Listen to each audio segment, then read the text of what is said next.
मेरी आंखों के सामने हजारों की तादाद में मौजूद नांदेड़ की जिंदा दिल अवाम, नांदेड़ वालों, काफी अरसे बाद आपसे मुलाकात हो रही है। भारत जोड़ो यात्रा के दौरान आया था, लेकिन आपसे गुफ्तगू करने का कोई मौका नहीं निकल पाया था। आज एक ऐसे मौके पर आपके बीच खड़ा हूं। माइक थोड़ा और बेहतर कर दें। मैं चाहता हूं कि मेरी आवाज सिर्फ नांदेड़ तक ही नहीं बल्कि दिल्ली तक जाए, क्योंकि दिल्ली वाले को सुनाना ज्यादा जरूरी है। हमने सहराओं में हासिल किए आसानी से, हमने सहराओं में हासिल किए आसानी से, तुम समंदर में भी रहकर न मिले पानी से। हमने सहराओं में हासिल किए आसानी से, तुम समंदर में भी रहकर न मिले पानी से। ये सियासत के दिए सबके हवाले न करो, मुल्क जल जाता है एक शख्स की नादानी से। नांदेड़ वालों, आज के इस प्रोग्राम में स्टेज पर मौजूद प्रेसिडेंट अब्दुल सत्तार साहब, माइनॉरिटी डिपार्टमेंट के स्टेट चेयरमैन और वक्फ बोर्ड के चेयरमैन वजाहत मिर्जा साहब, डिस्ट्रिक्ट प्रेसिडेंट रहीम खान साहब, सिटी प्रेसिडेंट अजीज कुरैशी साहब, शमीम भाई, गफ्फार भाई, मुंतजिब साहब, हमारे प्रभारी अहमद खान साहब माइनॉरिटी डिपार्टमेंट की, जीनल गाला जी, नासिर साहब, बक्की साहब और तमाम पुराने ऐसे चेहरे हैं, ऐसे साथी हैं जिन्हें जानता हूं, जिनको पहचानता हूं। सबसे पहले तो नांदेड़ आपको सलाम करता हूं, क्योंकि 2017 में शायद यही वो जगह थी, यही वो मंच था जहां आपने दुआएं दी तो सियासत की तरफ थोड़ा सा रुख मेरा हुआ, और आपकी उन्हीं दुआओं के सदके में आप हिंदुस्तान की सबसे बड़ी पंचायत में, राज्यसभा में आपकी नुमाइंदगी करने का मौका मिला है। खुदा नसीब जोड़ता है तो कैसे जोड़ता है। राहुल जी ने जब मुझे राज्यसभा भेजने का फैसला किया तो किसी और सूबे को नहीं चुना, महाराष्ट्र को चुना। यह शायद आपसे उन दिनों के रिश्ते की एक बुनियाद थी जो ऊपर वाले ने भी जोड़ी, तो ऐसी जोड़ी कि मुझे नुमाइंदगी करने का मौका मिला, तो महाराष्ट्र जैसे स्टेट का मौका मिला। ये मेरी खुशनसीबी है। मैं यहां खड़ा हूं और मुल्क इलेक्शन के मुहाने पे खड़ा है।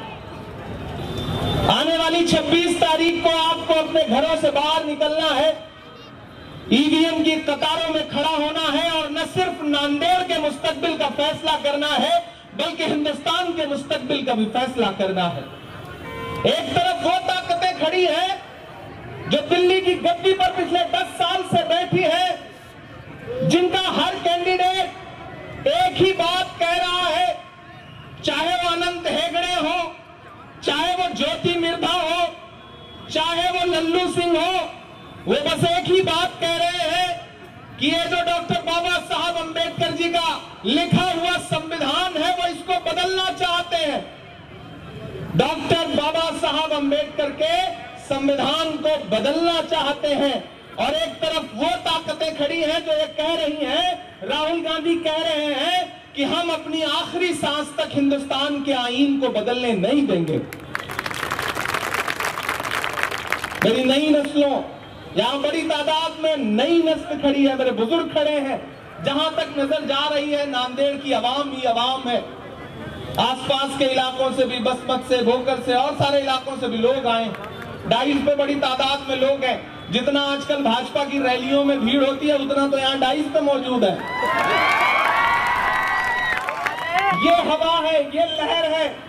इधर जहां तक मेरी आवाज जा रही है, मैं आपसे ये कहना चाहता हूं, मेरे भाई, ये मुल्क बहुत नाजुक दौर से गुजर रहा है। मैं आपकी दुआओं से इस देश की पार्लियामेंट में बैठता हूं। मैंने देखा है सरकार के इरादे बिल्कुल भी अच्छे नहीं हैं। वो ये चाहते हैं कि उनकी फिर से सरकार बने और वो आईन बदल दे, संविधान बदल दे। वो संविधान जिसमें महात्मा गांधी के उसूल लिखे हुए हैं, वो संविधान जिसमें पंडित जवाहरलाल नेहरू की कौमी यकजहती की यादें हैं, वो संविधान जिसमें मौलाना आजाद के ख्वाबों की ताबीर है, वो संविधान जिसे अपने पसीने से डॉक्टर बाबा साहब अंबेडकर ने लिखा, भाजपा उसे बदलना चाहती है। ये इलेक्शन आम चुनाव नहीं है। नांदेड़ वालों, अगर आपको लगता है कि ये इलेक्शन सिर्फ एक एमपी चुनने का इलेक्शन है तो गलत। ये इलेक्शन हिंदुस्तान के मुस्तकबिल को बचाने का इलेक्शन है। इसलिए इस इलेक्शन की बहुत अहमियत बढ़ जाती है। मुझे पता चला है कि आप कांग्रेस के कैंडिडेट को बड़े वोटों से जिता रहे हैं।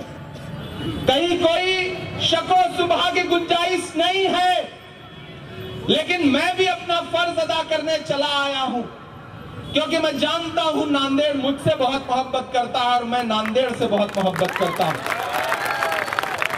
न हम सफर न किसी हम नशी से निकलेगा, न हम सफर न किसी हम नशी से निकलेगा, हमारे पांव का कांटा हम ही से निकलेगा। वतन की रेत मुझे एड़ियां रगड़ने दे, मुझे यकीन है पानी यहीं से निकलेगा। नांदेड़ वालों, आपके यहां से उठी हुई आवाज पूरे हिंदुस्तान तक जाती है और अब तो और जोर से जाएगी, क्योंकि उस आवाज को पूरे मुल्क में पहुंचाने का जिम्मा भी मेरा है। क्योंकि खुदा ने मुझे यहाँ की नुमाइंदगी दी है तो मेरा फर्ज भी बनता है। तो मैं आपसे यह कहना चाहता हूं कि अब तक इस इलेक्शन को आप कैसे लड़ रहे हैं वो अपनी जगह है, लेकिन आज से मैं चाहता हूं कि इस इलेक्शन को बिल्कुल ऐसे लड़िए जैसे आप इस इलेक्शन को लड़ रहे हैं। ये तस्वीर आप पीछे देख रहे हैं, एक तरफ इमरान प्रतापगढ़ी है और एक तरफ आपके कैंडिडेट हैं। मेरे भाई, भारतीय जनता पार्टी नहीं चाहती कि मुल्क में खूबसूरती बनी रहे। भाजपा नहीं चाहती है कि इस मुल्क में कौमी एकजहती बची रहे। इसलिए प्रधानमंत्री जिस भाषा का इस्तेमाल करते हैं, जिस जबान का इस्तेमाल करते हैं, वो उनके मेयार के मुताबिक नहीं है। मैं यहां खड़ा होकर के एक बात आपसे कहने आया हूं मेरे भाई, कि पिछले दिनों जब आया था तो राहुल गांधी जी इन्हीं रास्तों पर चल करके भारत जोड़ो यात्रा के लिए जा रहे थे। मुझे याद है 7 सितंबर 2022 की वो सुबह, जब हम सारे लोग कन्याकुमारी के साहिल पर राहुल गांधी जी के साथ खड़े थे और राहुल गांधी कह रहे थे कि मैं भारत जोड़ो यात्रा के लिए निकल रहा हूं, मेरा नारा होगा नफरत के बाजार में मोहब्बत की दुकान खोलनी है। मैं राहुल गांधी के साथ चल रहा था। जब मैं राहुल जी के साथ चल रहा था तो मुझसे पत्रकार पूछते थे कि इमरान साहब, आप तो शायर हैं, आप इस यात्रा में राहुल गांधी के कंधे से कंधा मिला के चल रहे हैं, आप क्या कहेंगे? तब मैं उन्हें एक शेर सुनाता था कि जो हर जालिम से टकराएगी वो आंधी बनाऊंगा, जो हर जालिम से टकराएगी वो आंधी बनाऊंगा, नए अंग्रेज आए हैं नया गांधी बनाऊंगा। दोस्तों, 4000 किलोमीटर अपने पैर के छालों की परवाह किए बगैर एक शख्स चलता रहा, सिर्फ एक नारा लेकर के कि नफरत छोड़ो भारत जोड़ो। मुझे बताओ नांदेड़ वालों की इस मुल्क में जो नफरत फैली है उसका सबसे बड़ा शिकार कौन है? हम हैं, आप हैं, क्योंकि हमारे आपके खिलाफ भी तो नफरत फैलाई गई है। ऐसे में अगर राहुल गांधी ये कह रहे हैं कि नफरत छोड़ो भारत जोड़ो, तो आपको ये बात समझनी पड़ेगी। मैं तो आपके बीच में खड़ा होकर के आपसे यह कह रहा हूं कि वसंतराव जी को दिया गया आपका एक एक वोट सिर्फ उन्हें नहीं मिलेगा, मोहब्बत के उस मसीहा को मिलेगा जिसका नाम राहुल गांधी है। आपका वोट सिर्फ उन्हें नहीं मिलेगा, आपका वोट बाबा साहब अंबेडकर के सच्चे अनुयायी मल्लिकार्जुन खड़गे को मिलेगा। आपका वोट सिर्फ उन्हें नहीं मिलेगा बल्कि प्रियंका गांधी को मिलेगा, सोनिया गांधी जी को मिलेगा। और आपका दिया गया एक एक वोट इमरान प्रतापगढ़ी के ऊपर पर्सनल एहसान होगा। इसलिए मैं आपके बीच में आया हूं कि यहां से जो आवाज उठेगी, यहां से जो माहौल बनेगा, वो देश की दशा और दिशा तय करेगा। नांदेड़ वालों, प्रधानमंत्री जी पूरे मुल्क में घूम करके बता रहे हैं कि हमारी तो इतनी सीट आ रही है, इतनी सीट आ रही है। झूठे हैं, झूठ बोल रहे हैं। भाजपा के नेताओं को झूठ बोलने के अलावा कुछ नहीं आता। वो भाजपा का एक मंत्री एक गांव में पहुंचा, गांव में पहुंच के उसने गांव वालों से कहा कि इधर आओ, हम तुम्हारी दुश्वारियां, तुम्हारी मुश्किलें, तुम्हारी समस्या खत्म करना चाहते हैं। गांव के लोग आपकी तरह भोले भाले थे, इकट्ठा हो गए। मंत्री ने कहा बताओ तुम्हारी क्या समस्या है। गांव वालों ने कहा साहब हमारी 2 समस्या है। बोले बताओ। बोले पहली समस्या यह है कि हमारे गांव में कोई हॉस्पिटल नहीं है। तो मंत्री जी ने अपना मोबाइल निकाला, पता नहीं कौन सा नंबर डायल किया और फोन पे लगे हड़काने, डांटने लगे कि इस गांव में कोई हॉस्पिटल नहीं है, कल तक यहाँ पे एक हॉस्पिटल बना हुआ होना चाहिए, ये कह के फोन रख दिया। फिर गांव वाले से बोले देखो हमने तुम्हारी पहली मुश्किल खत्म कर दी, दूसरी समस्या बताओ। तो गांव वालों ने कहा कि साहब यहाँ पे मोबाइल का कोई नेटवर्क नहीं है, ये हमारी दूसरी समस्या। ये है भाजपा के नेताओं की सच्चाई। ये भाजपा के नेता झूठ बोलते हैं। प्रधानमंत्री जी जो नंबर बता रहे हैं वो 15 लाख के जुमले की तरह झूठा है। किसी झांसे में मत आइएगा। दिल्ली में इंडिया गठबंधन की सरकार बनने जा रही है। मैं केरल से होके आ रहा हूं। प्रचार में मैं उत्तराखंड था, मैं चंद्रपुर था, उसके बाद जम्मू कश्मीर था, उत्तर प्रदेश था, आज यहां पर हूं। परसों राजस्थान रहूंगा, कल अकोला रहूंगा। मैं पूरे मुल्क का मूड आपको बता रहा हूं, पूरे मुल्क का माहौल बता रहा हूं कि मीडिया में भाजपा जीत रही है और जमीन पर इंडिया अलायंस जीत रहा है, कोई दो राय नहीं है। प्रधानमंत्री पहले फेज का इलेक्शन हो चुका है, प्रधानमंत्री जी का चेहरा उतरा है, अमित शाह जी की जबान लड़खड़ा रही है, लेकिन राहुल गांधी दहाड़ के बोल रहे हैं, तेजस्वी यादव दहाड़ के बोल रहा है, अखिलेश यादव जोर शोर से बोल रहे हैं, उद्धव ठाकरे जोर शोर से बोल रहे हैं, नाना पटोले जोर शोर से बोल रहे हैं, और इमरान प्रतापगढ़ी तो आपके सामने दहाड़ ही रहा है, आप देख रहे हो। तो इस इलेक्शन में भाजपा के लिए कुछ भी नहीं है।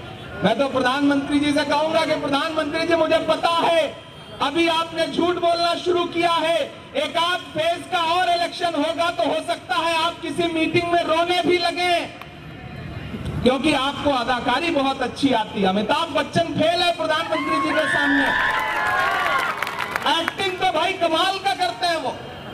एक दिन पार्लियामेंट में रोहित वेमुला को याद करके भावुक हो गए, ऐसा लगा जैसे आंसू निकल आएंगे। मुझसे मीडिया के एक साथी ने कहा कि इमरान साहब आज तो प्रधानमंत्री जी भावुक हो गए थे, आप क्या कहेंगे। मैंने कहा भाई मैं क्या कहूंगा, मुझे तो एक शेर याद आ रहा है कि वो अब तिजारती पहलू निकाल लेता है, मैं कुछ कहूं तो तराजू निकाल लेता है, मैं इसलिए भी तेरे फन की कद्र करता हूं, तू झूठ बोल के आंसू निकाल लेता है। तो हमने तो देखा है उन्हें, लेकिन मेरे भाई इस बार कोई झूठ चलने वाला नहीं है। इस बार जनता समझ गई है कि ये झूठे लोग हैं। इन्होंने वादा किया था बहुत हुई महंगाई की मार, अब की बार मोदी सरकार 2014 में याद है पेट्रोल डीजल 58 रुपए से 100 रुपए पहुंच गया, गैस सिलेंडर 400 रुपए से 1000 पार कर गया, आटा चावल दूध दही पनीर छाछ लस्सी सब महंगा कर दिया।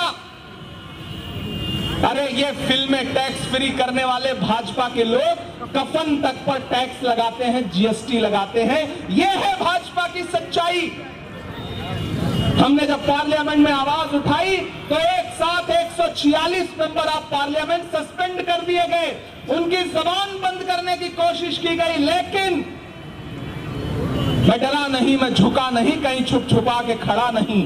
जो डटे हुए हैं महाज पर मुझे उन सफों में तलाश कर, मैं लड़ रहा हूं आपके लिए, मैं बोल रहा हूं, मैं आपकी मोहब्बतों की दुहाई देकर ये बात कहता हूं नांदेड़ वालों कि जिस दिन से पार्लियामेंट पहुंचा हूं एक भी दिन चुप नहीं हूं। कभी नजीब की मां के आंसुओं के लिए आवाज उठा रहा हूं, कभी सुनहरी बाग मस्जिद के लिए आवाज उठा रहा हूं, तो कभी जामिया और अलीगढ़ यूनिवर्सिटी के बच्चों के लिए आवाज उठा रहा हूं, कभी इस देश के किसानों के लिए आवाज उठा रहा हूं, क्योंकि हमारी आंखों ने देखा है कि 700 से ज्यादा किसान शहीद कर दिए गए सिंघू बॉर्डर पे बैठा करके।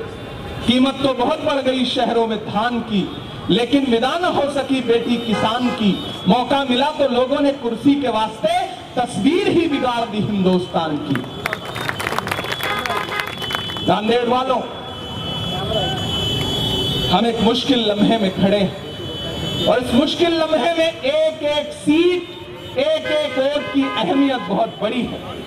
इसलिए किसी झांसे में नहीं आना है, किसी धोखे में नहीं आना है। आपको याद रखना है कि पिछले 10 साल में इस सरकार ने जुल्म और सितम की क्या इंतहा की है। कभी महंगाई के नाम पर, कभी आपके ऊपर ऐसे ऐसे कानून थोपे गए कि आदमी कहीं भी महफूज नहीं है। महान बादशाह सिकंदर ने यूनान फतेह किया। सुनना मेरी बात को बहुत संजीदगी से नांदेड़ वालों। इधर जो दाई बाई तरफ लोग खड़े हैं, दाई तरफ लोग हैं, पीछे तक जहां तक मेरी आवाज जा रही है, और अपने घरों में भी जो लोग हैं, बहुत संजीदगी से मेरी इस बात को सुनिएगा। बादशाह सिकंदर ने जब यूनान फतेह किया तो जीत का जश्न मनाने के लिए शहर की सड़कों पर निकला। तो उसने देखा कि पूरा शहर जश्न मना रहा है, लेकिन एक फकीर जो है वो चादर ओढ़ करके सड़क के किनारे पेड़ के नीचे मस्त सो रहा है। सिकंदर को गुस्सा आया। सिकंदर अपने घोड़े से उतरा और उस फकीर के पास गया और उस सोते हुए फकीर को एक जोर की लात मारी और लात मार के कहा कि मैंने शहर फतेह कर लिया है फकीर, पूरा शहर जश्न मना रहा है और तू सो रहा है। फकीर ने उनींदी आंखों से सिकंदर की तरफ देखा और देख करके कहा कि शहर फतेह करना बादशाह का काम है, लेकिन लात मारना गधे का काम है। क्या खुदा की कायनात में इंसानों की इतनी कमी हो गई है कि उसने बादशाहत गधे के हाथ में सौंप दी है? लात तो हमको आपको भी पड़ी ना। 2014 में महंगाई की लात जो पड़ी तो अब तक पड़ती ही जा रही है। नोटबंदी की लात पड़ी, जीएसटी की लात पड़ी, अब नए नए कानून लेकर के आए हैं, और खुद हालत यह है कि भ्रष्टाचार का ऐसा आलम है कि चंदा दो धंधा लो। भाजपा का नया नारा क्या है? चंदा दो धंधा लो। लेकिन मेरा मानना है कि हुकूमतें जुल्म पर बहुत ज्यादा काबिज नहीं रह पाती। मैं पूरे देश का माहौल बता रहा हूं नांदेड़ वालों। साउथ इंडिया में भाजपा साफ, और ताली तो अगली बात पे आपकी बजेगी। साउथ इंडिया में भाजपा साफ और नॉर्थ इंडिया में भाजपा हाफ। यही है इस समय भाजपा की सच्चाई। उस दिन राहुल गांधी जी ने प्रेस कॉन्फ्रेंस में कहा कि इस चुनाव में भाजपा 150 सीट का आंकड़ा पार नहीं कर रही है, और अगर राहुल गांधी ने कहा है तो इसे पत्थर की लकीर समझो। मैं यहां आपके बीच में खड़ा होकर के बहुत संजीदगी के साथ एक बात कहता हूं नांदेड़ वालों, बहुत संजीदगी के साथ। जब भारत जोड़ो यात्रा गुजरी थी तो मैं इन्हीं रास्तों पे आया था। मैं चला था राहुल गांधी के सामने 4000 किलोमीटर। वो शख्स अपने पैर के छालों की परवाह किए बगैर चला है। तो आज मैं नांदेड़ वालों आपके बीच में खड़ा होकर के ये कहना चाहता हूं कि आप तो इस बात पर ईमान रखते हो ना कि मजदूर का पसीना सूखने से पहले उसकी मजदूरी उसे दे दी जाए। रखते हो ना इस बात पर ईमान? बताओ मुझे, मजदूर का पसीना सूखने से पहले उसकी मजदूरी दे दी जाए, इस बात पे हमारा ईमान है। तो मैं नांदेड़ वालों आपसे कह रहा हूं कि मैं राहुल गांधी की मजदूरी मांगने आया हूं। मजदूरी मांगने आया हूं मैं आपसे। 4000 किलोमीटर अपने पैर के छाले, अपने पसीने की परवाह किए बगैर वो शख्स चलता रहा। मैं साथ चला हूं कंधे से कंधा मिलाकर। नरेंद्र मोदी अपने भाषणों में कहते थे कि राहुल गांधी तो शहजादे हैं, याद है? राहुल गांधी तो राजकुमार है। मैं नरेंद्र मोदी जी से कहना चाहता हूं कि आप जिसे शहजादा कहते थे, वो एक टी शर्ट में, एक ट्राउजर में कन्याकुमारी से कश्मीर तक चलता रहा, हिंदुस्तान की सड़कों की खाक छानता हुआ, लोगों को गले से लगाता हुआ। अगर शहजादे ऐसे होते हैं तो ऐसे शहजादों को हम पलकों पर बिठाएंगे। क्या बात। आप राहुल गांधी को शहजादा कहते हैं और खुद को फकीर। वो फकीर जो 10 लाख का सूट पहनता है, मोबाडो का चश्मा पहनता है, मोबाडो की घड़ी पहनता है, और 8,500 करोड़ के जहाज में पूरी दुनिया घूमता है। क्या फकीर ऐसे होते हैं? नहीं, फकीर ऐसे नहीं होते। शहजादे अगर राहुल गांधी जैसे हैं तो ऐसे शहजादे हमें कबूल हैं। दोस्तों, मैं आपसे थोड़ी थोड़ी गुफ्तगू करूंगा, थोड़ी थोड़ी शायरी भी सुनाऊंगा। नहीं सुनाऊंगा तो आप कहेंगे कि देखो खासदार हो गया तो अब शेर वेर ही नहीं सुनाता। वो भी नहीं करूंगा, वो भी सुनाऊंगा। हाँ, सारा कुछ सुनाऊंगा। मैं अभी तक तो सोच रहा था ना कि आप सारे लोग जम जाएं, उसके बाद फिर आपसे संजीदा गुफ्तगू। अभी तो माहौल बनाने के लिए आपसे बातचीत कर रहा था। जो सामने लोग बैठे हैं ये असली लोग हैं, इनका नाम लेना जरूरी है, इनकी मोहब्बत को सलाम। आप कभी ये मत सोचा करो कि ये जो 4 फीट ऊंचा मंच है इस पर जो लोग बैठे हैं वो आपसे बड़े हैं। नहीं, हम आपसे बिल्कुल बड़े नहीं हैं। आप 4 फीट नीचे बैठे हैं तो आप ज्यादा वजनदार हैं, क्योंकि आप दानिश्वर लोग हैं। तराजू के 2 पलड़े होते हैं ना, एक इस तरफ है एक इस तरफ है, एक 4 फीट ऊंचा है एक नीचे है, लेकिन तराजू का वही पलड़ा झुका होता है जिसमें वजन ज्यादा होता है। आप ज्यादा वजनदार लोग हैं, इसलिए आपकी मोहब्बत को सलाम करता हूं और 4 मिसरे पढ़ता हूं कि दायरे में सिमट के आया है।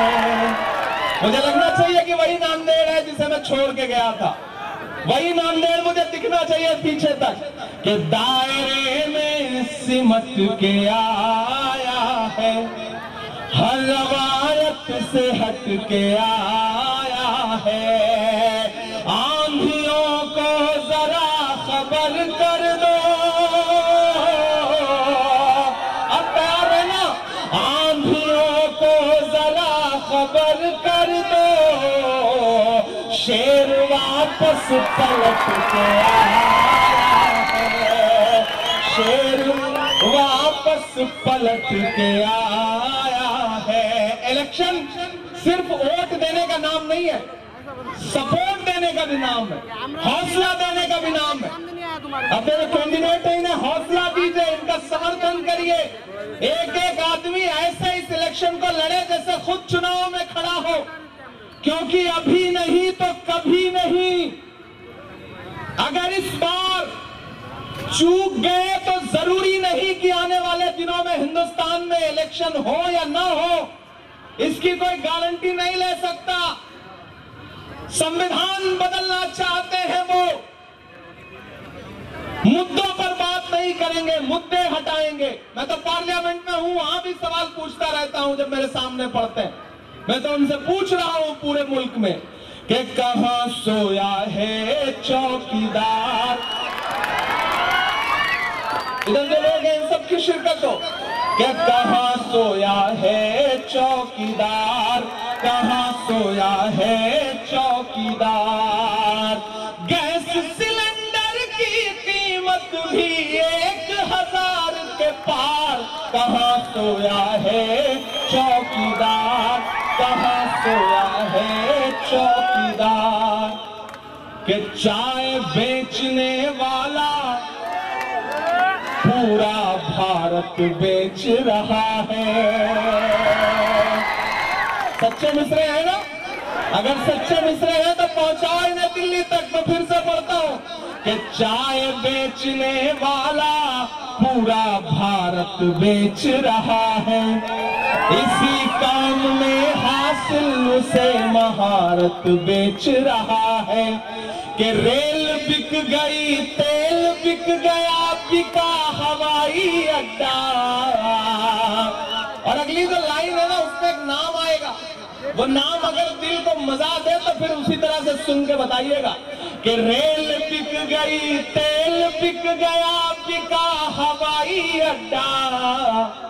सब कुछ बिकता देख के खुश हैं अपने जेपी नड्डा। कि जनता महंगाई की मारी करती हाहाकार, कहां सोया है चौकीदार, कहां सोया है चौकीदार। मोदी मुद्दों पर बात नहीं करेंगे, जनता को झूठे वादे करेंगे। वह एक बार भाजपा का एक नेता एक एयरपोर्ट के बाहर पहुंचा, एक भिखारी दौड़ता हुआ उसके पास आया, बोला साहब 4 दिन से कुछ खाया नहीं है, कुछ पैसे दे दो। तो 500 की नोट उसने जेब से निकाला और कहा तुम्हारे पास फुटकर हो तो मुझे 400 वापस कर दो, ये रख लो। तो भिखारी ने कहा हाँ मेरे पास चेंज है, ले लीजिए। जैसे उसने 400 निकाले तो उसने भिखारी से कहा कि अच्छा तुम्हारे पास तो 400 है, जाओ इसी से खा लेना। उसको वापस पलट के रख लिया। ये काम करते हैं भाजपा के नेता। देना कुछ नहीं है, अगर मौका मिले तो आपकी जेब में जो रखा है उसे भी वापस लूट लें। पिछले 10 साल में इसके अलावा कुछ भी नहीं किया। मणिपुर में बेटियों की जिस तरह से परेड कराई गई, आपको याद है? नरेंद्र मोदी जी का वो नारा याद है, बेटी बचाओ बेटी पढ़ाओ। लेकिन उस नारे की सच्चाई क्या थी? हाथरस में जब दलित बिटिया के साथ बलात्कार हुआ और उसकी मौत हुई तो रात के 2 बजे उसकी लाश को जला दिया गया बिना परिवार वालों की मर्जी के। बिल्किस बानो के बलात्कारियों को जेल से छोड़ करके माला पहनाई गई। यह है इनका बेटी बचाओ बेटी पढ़ाओ। उन्नाव में एक बिटिया के साथ बलात्कार करने वाला इनका भाजपा का विधायक जेल में है। सोनभद्र में इनका एक विधायक बलात्कार के आरोप में 25 साल की सजा काट रहा है। और तो और ओलंपिक पदक लाने वाली बेटियां जब प्रधानमंत्री की चौखट पर अपना मेडल लेकर के गई और ये कहा कि हमारे साथ खड़े होइए, हम बेटियां इंसाफ मांगती हैं, तो जंतर मंतर पर उन्हीं बेटियों को पुलिस ने घसीटा है। उसके विजुअल हमारी आंखों के सामने। मैं अपने समाज के लोगों से भी कहना चाहता हूं कि जज्बाती बनने की जरूरत नहीं है, मुद्दे पकड़िए, सियासी तौर पर खुद को बेदार करिए। कांग्रेस क्या कह रही है कि हमारी सरकार आते ही हर गरीब औरत को, हर गरीब महिला को 1 लाख रुपए दिए जाएंगे। कांग्रेस ये नहीं कह रही हो महिला हिंदू हो, मुसलमान हो, सिख हो, ईसाई हो, दलित हो, बौद्ध हो, कोई मतलब नहीं। वो महिला भारत की नागरिक है और गरीब है तो हर साल उसके अकाउंट में 1 लाख रुपए डायरेक्ट दिए जाएंगे। ये कौन कह रहा है? राहुल गांधी कह रहे हैं। तो उसका फायदा किसे मिलेगा? हमारी आपकी भी बहन बेटियों को मिलेगा जो गरीब है। यहां नई नस्लें खड़ी हैं। कांग्रेस पार्टी कह रही है कि हमारी सरकार बनते ही 30 लाख नौकरियां तुरंत, और 25 साल के वो नौजवान जो डिप्लोमा लेकर के घूम रहे हैं उनके पास नौकरी नहीं है, उनको नौकरी मिलने तक 1 लाख रुपए का बेरोजगारी भत्ता दिया जाएगा डायरेक्ट आपके अकाउंट में। मुद्दों पर लड़ो इस चुनाव को। भाजपा तो चाहती है कि मंदिर मस्जिद हिंदू मुसलमान, नहीं, हम मुद्दों पर लड़ेंगे इस चुनाव को। मैं देश की पार्लियामेंट में बैठता हूं। मैंने कहा ना, आपकी दुआओं ने मुझे महज 34 साल की उम्र में देश की सबसे बड़ी पंचायत में बिठाया। मैंने वहां बैठ के देखा है, ये महसूस किया है कि हिंदुस्तान की सियासत एक अलग करवट ले रही है। मेरे अपनों, उस शेप के साथ, उस बेदारी के साथ, उस करवट के साथ बदलना पड़ेगा। और मैं आपसे वादा करता हूं कि आज मुझ में जो भी ताकत है, मुझ में जो भी हुनर है, और जिसकी बदौलत आपने अपने मुसल्लों पे बैठ करके कभी किसी लम्हे में मेरे लिए शायद एक लम्हा दुआ की होगी, उसका सदका है कि जहां पहुंच करके लोग अपनी सियासत खत्म करते हैं, मैंने वहां से अपनी सियासत की शुरुआत की है। लोगों का आखिरी सपना होता है कि राज्यसभा में पहुंच जाएं। ये मेरे सपने की शुरुआत थी कि मैं सीधे राज्यसभा में पहुंचाऊं। ये सिर्फ आपकी दुआओं की बदौलत हुआ है। मैं इसलिए आपसे कहना चाहता हूं कि पूरे मुल्क में जो माहौल बनाया गया है, बहुत समझदारी से आपको काम लेना है। आपसे इतना कहता हूं कि आप बहुत समझदार लोग हैं, लेकिन छोटी सी शिकायत भी, आप जब सुबह चाय की दुकान पे बैठते हैं तो 2 मिनट में महाराष्ट्र की सरकार गिराते हैं और 2 मिनट में दिल्ली की। शाम को बिरयानी खा रहे होते हैं तो चीफ मिनिस्टर बदलते हैं, फिर जब तहरी खा रहे होते हैं तो प्राइम मिनिस्टर बदल देते हैं। तहरी ना, हाँ भाई, मैंने खाया है भाई। मैं कल कोशिश करूंगा कि किसी दुकान पे जाकर के खुद से खाऊं। एक बात की माफी मांगता हूं यार आपसे, मेरे दिल की खलिश है, मैं कह देता हूं। 2 साल तकरीबन होने को आ गए, 1.5 साल से ज्यादा हो गया मेंबर ऑफ पार्लियामेंट बनने के बाद। कई बार सोचा कि आपके बीच में आऊं, और ये इलाका तो वो इलाका है जहां कुछ करना चाहता हूं। 2017 में आया था तो बड़े ख्वाब थे, वादा किया था कि कुछ करूंगा। अब तो अल्लाह ने आपकी दुआ से मेरी कलम में ताकत भी दे दी है। अभी कोड ऑफ कंडक्ट है, कोई बड़ी बात नहीं कहूंगा, लेकिन इतना वादा करता हूं कि अब तो आपकी दुआ से मेरे पास फंड भी है, बजट भी है सरकार का दिया हुआ। दिल्ली में कांग्रेस पार्टी की सरकार बनाई है, इंडिया अलायंस की सरकार बनाई है। मैं वादा करता हूं और इस वादे को निभाऊंगा कि नांदेड़ के लिए अलग से मैं ऐसा काम करूंगा जैसे मैं अपने घर के लिए काम करूंगा। ये मेरा वादा है आपसे। लेकिन उसके लिए मेरी जबान का और मेरे आने का भरम रखिएगा। आपकी दिक्कत क्या है कि चाय की दुकान पे सरकार बदली, बिरयानी खाते हुए मंत्री बदला, चीफ मिनिस्टर बदला, प्राइम मिनिस्टर बदला, लेकिन जिस दिन वोट देना होता है ना, उस दिन आपको लगता है कि यार बसंतराव जी जीत तो रही है, कौन जाकर के लाइन में लगे, कौन धूप में लगे, कौन परेशान हो, मेरे एक वोट से क्या हो जाएगा, ये सोचते हैं बहुत सारे बुजुर्ग नौजवान। नहीं, अपने एक एक वोट की अहमियत समझो। मेरी पार्टी में, कांग्रेस पार्टी में, राजस्थान में एक नेता है जिनका नाम है सीपी जोशी, गूगल कर लेना। चीफ मिनिस्टर बनने की दौड़ में थे, इलेक्शन में एक वोट से एमएलए का इलेक्शन हार गए, ना एमएलए बन पाए ना चीफ मिनिस्टर बन पाए। इसलिए अपने एक एक वोट की अहमियत समझो।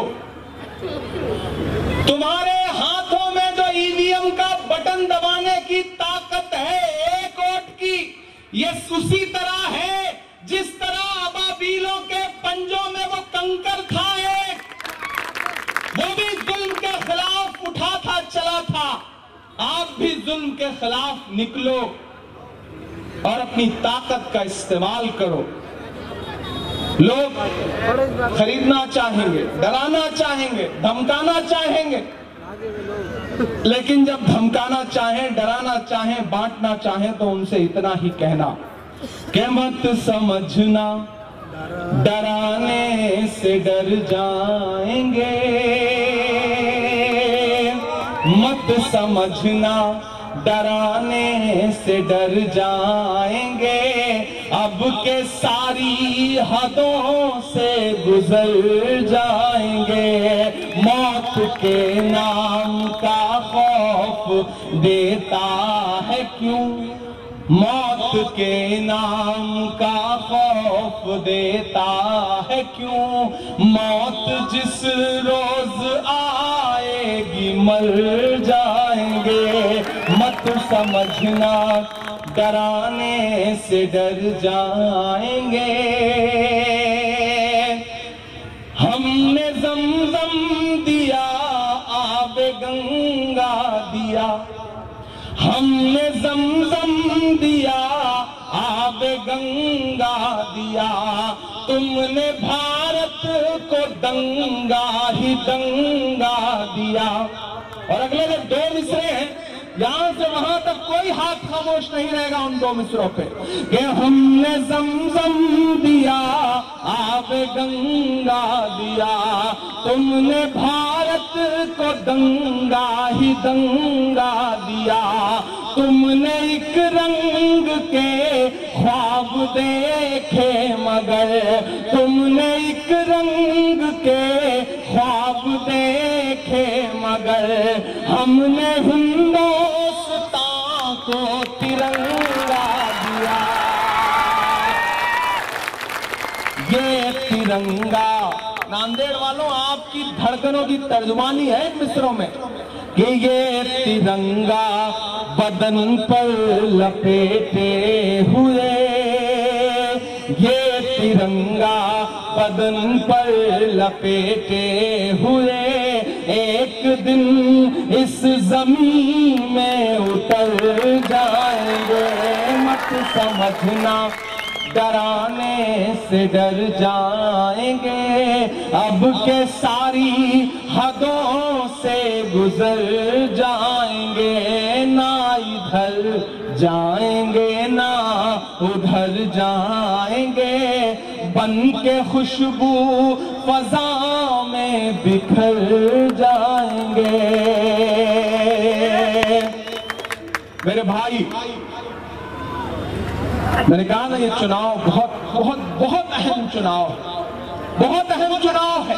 मैं अपना दामन फैला के आपसे कह रहा हूं कि इस इलेक्शन में कुछ नहीं सोचना है, कौन आया कौन गया, किसने क्या कहा, कोई परवाह मत करो। जमहूरियत में हर चीज का जवाब वोट से दिया जाता है, बोलकर नहीं दिया जाता, चीख चिल्ला के नहीं दिया जाता, वोट से दिया जाता है। तो अगर कभी कहीं आपके जज्बात को ठेस पहुंची है तो उसका जवाब वोट से दो। घरों से बाहर निकलो, जाओ ईवीएम की कतारों में खड़े हो और सोचो कि इस सरकार ने 10 साल में आपको महंगाई दी है, नोटबंदी दी है, भ्रष्टाचार दिया है, नफरत दी है। आप नारा लगाओ कि नफरत के बाजार में मोहब्बत की दुकान खोलनी है। भारत का इमरान आपके बीच में खड़ा होकर के आपसे कह रहा है, वक्त बहुत कम है, कोड ऑफ कंडक्ट है, 7-8 मिनट और बाकी है। मैं इतनी देर आपसे गुजारिश कर रहा हूं, ये कह रहा हूं। हाँ, मैं देख रहा हूं, घड़ी मेरे पास भी, मैं तो वक्त का बड़ा पाबंद हूं, वक्त का बड़ा पाबंद हूं। फलस्तीन रात तो वक्त की पाबंद है, ढल जाएगी, देखना यह है चिरागों का सफर कितना है। हम जल रहे हैं, फलस्तीन सुनना है यार। मैं सोच रहा हूं ना, देखो वो नज्म जो है फलस्तीन की नज्म, एक वादा करता हूं, आप 26 तारीख को अपना एक एक वोट कांग्रेस पार्टी को दो मिसरे भाई, 2 मिसरे। मैं वादा करता हूं कि 4 जून को रिजल्ट आएगा। आपकी दुआ रही तो दिल्ली की गद्दी पर हमारा चीफ प्राइम मिनिस्टर बैठेगा और मैं इसी देगलूर नाका पे उस मोहब्बत का कर्ज चुकाने के लिए आऊंगा और जितनी देर कहोगे उतनी देर शायरी सुनाऊंगा। ये मैं आपसे वादा कर रहा हूं। 2 मिसरे भाई, 2 मिसरे। मैं उसका सिर्फ एक बंद सुना देता हूं। लब पे आती है दुआ बन के तमन्ना मेरी, सुन ले तू आज ये फरियाद खुदाया मेरी। लब पे आती है दुआ बन के तमन्ना मेरी। वो नज़्म सुनाने के लिए एक अलग तरह के माहौल की जरूरत है। यहाँ सारे साथी खड़े हो गए हैं चुपी चुपी। मैं तो इतना कह रहा हूँ कि मोहब्बत भाईचारे के दीवाने दिन ही लौटा दो, वो सस्ती दाल सब्जी के सुहाने दिन ही लौटा दो। ये अच्छे दिन तो अंबानी अडानी को मुबारक हो, हमें ऐसा करो साहिब पुराने दिन ही लौटा दो, हमें ऐसा करो साहिब पुराने दिन ही लौटा दो। और आखिर में आपको एक नई नज़्म सुना करके आपसे विदा लूंगा। जो 5 मिनट बाकी है उसमें एक नई नज़्म सुनाता हूं। जख्म पर जख्म खा के निकले हैं, जख्म पर जख्म खा के निकले हैं, हाँ मगर मुस्कुरा के निकले हैं। सर झुकाने का हुक्म जब आया, सर झुकाने का हुक्म जब आया, और भी सर उठा के निकले हैं, नारे हक लगा के निकले हैं। नांदेड़ वालों, 26 तारीख को घर से बाहर निकलो, इस देश की कौमी यकजहती के लिए, गंगा जमुनी तहजीब के लिए, महंगाई के खिलाफ, नफरत के खिलाफ, जुल्म और सितम के खिलाफ, सरकारी जुल्म के खिलाफ वोट देने के लिए निकलोगे ना? निकलोगे ना? मेरे आने को मायूस तो नहीं करोगे? मुझे मायूस तो नहीं करोगे? अपना एक एक वोट लेकर के कांग्रेस पार्टी के लिए बूथ पे जाओगे ना? अगर जाओगे तो उठाओ अपना एक एक हाथ मेरे समर्थन में, राहुल गांधी के समर्थन में, वसुंधरा चौहान जी के समर्थन में। क्वींस डिजाइनर शोरूम में शादी ब्याह और ईद और दीगर त्योहारों के लिए नत नए डिजाइन के Karachi suit, poplin, bridal suit, लांचा, frock, gown, gharara suits, shirt shalwar, दुल्हन के सूट के अलावा दीगर फंक्शन के लिए बेहतरीन डिजाइन के सूट मुनासिब कीमतों में दस्तयाब है। Barkat complex road, Baba petrol pump के करीब, Queens designer suit and emporium, Nanded. अस्सलाम वालेकुम, मैं अखिल मिर्जा। हमें उम्मीद है कि आपको हमारा चैनल अच्छा लगता होगा। लेटेस्ट न्यूज अपडेट के लिए देखते रहे नांदेड़ उर्दू न्यूज, और न्यूज के पसंद आने पर लाइक, शेयर और सब्सक्राइब करना ना भूलें।